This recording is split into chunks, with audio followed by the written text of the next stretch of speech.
Ayan,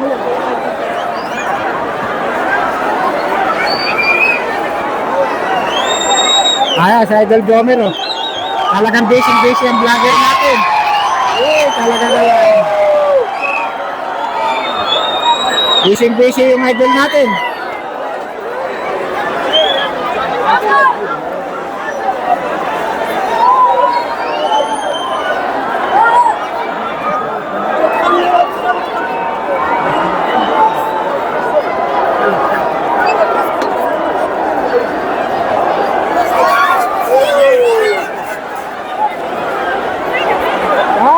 Mga pasahero pala yan eh. Mga pasahero pala na ngayon. Mga pasahero.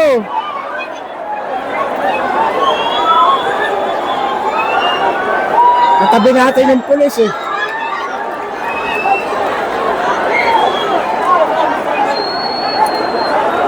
Napakaraming tao.